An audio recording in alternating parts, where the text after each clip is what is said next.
Hello friends, welcome back to my channel. তোমরা সবাই কেমন আছো? আশা করছি সবাই ভালো আছো। তো ভালো থেকো, সুস্থ থেকো। আর আমি খুব খুব ভালো আছি। তো আজকে দেখতে পাচ্ছ, আজকে কোনো রকমের ব্লগ না, আজকে আমি নিয়ে এসেছি একটা রেসিপি বলতে চুনো মাছের রান্না।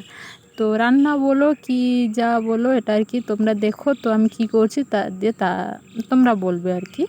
চুনো মাছে আমি প্রথম ধুয়ে নিয়ে এসেছি ভালো করে, তারপরে হলুদ দিয়ে নিয়েছি, তারপরে লবণ দিয়েছি, তারপরে পেঁয়াজ দিয়েছি, তারপরে দেব কাঁচা লঙ্কা। যে যেরকম লঙ্কা খায় সে অনুপাতে লঙ্কা দেবে আর কি, আমার কিছু বলার নেই। আর তারপরে দেব টমেটোটা একটু দিলে ভালো হয় আর কি, আমার যেটা মনে হয়, তোমরা দিলেও দাও, না দিলে নেই। তারপরে দিয়ে দেব, এখানে পেস্ট করা আছে একটু আদা, একটু রসুন, একটু মানে শুকনো লঙ্কা আর সর্ষে জিরে, এগুলাই দিয়েছি, আর বেশি কিছু দেইনি। তো এগুলা একটু সরিষার তেল দিয়ে নেব। তো সবাই কিন্তু সরিষার তেলটাই দেবে, সরিষার তেলটাই ভালো, আর সাদা তেলটা দিলে একটু ভালো হয় না আর কি। তো এই তেলটাই দেবে, তো আমি যেটা মনে করি আর কি। তো এগুলা দিয়ে এখন ম্যারিনেট করে নেব। তো চলো ম্যারিনেট করে তারপরে কি করতে হবে না করতে হবে, তোমরা পুরো ফুল দেখো ভিডিওটা, তারপরে জানতে পারবে।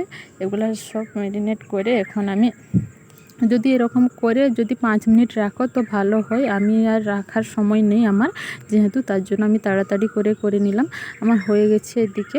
তারপরে কড়াই বসিয়ে নেব উনুনে, যে যেমনই রান্না করো, উনুনে করো বা গ্যাসে করো। আমার তো মানে আমি গ্যাসে রান্না করি না, আমি উনুনে করি। আমি তার জন্য তেলটা গরম করে তারপরে দিয়ে দেবো সেগুলো আর কি।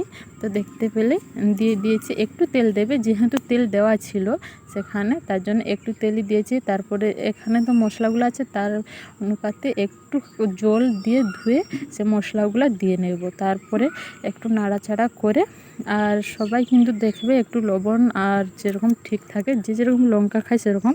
তো এগুলো দিয়ে একটু নাড়াচাড়া করে তারপরে ঢাকনা দিয়ে একটু খালি ঢাকনা দিয়ে তারপরে জাল দিয়ে দেব। কিন্তু বেশি জোরে জাল দেব না, একটু কি বলো তো লেগে যায়, হালকা হালকা জাল দিলে ভালো হয় আর কি। আর আমি তো বললামই, আমি একটু তাড়াতেই ছিলাম আর কি, মানে দেরি হয়ে যাচ্ছিলো, বাবা খেয়ে যাবেন তো, তার জন্য আমি যেরকম মানে বললাম, একটু আস্তে আস্তে জাল দিলেই ভালো হয় আর কি। তো চলো, আমি যেরকম মানে দেখিয়েছি আর কি, মানে যেরকম করেছি সেরকমই দেখিয়েছি, আর কিছু বলার নেই আর। তো এরকম করে একটু শুকিয়ে এলে তারপরে নামিয়ে নেব।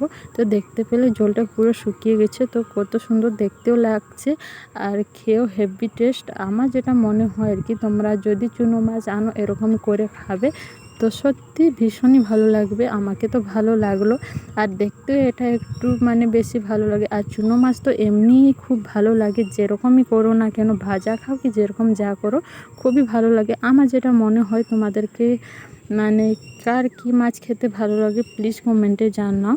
আর দেখতে পাচ্ছ কত সুন্দর হয়েছে। তো চলো, আজ পর্যন্ত ওইটুকুই ব্লগ, কাল একটা নতুন ব্লগে দেখা হবে।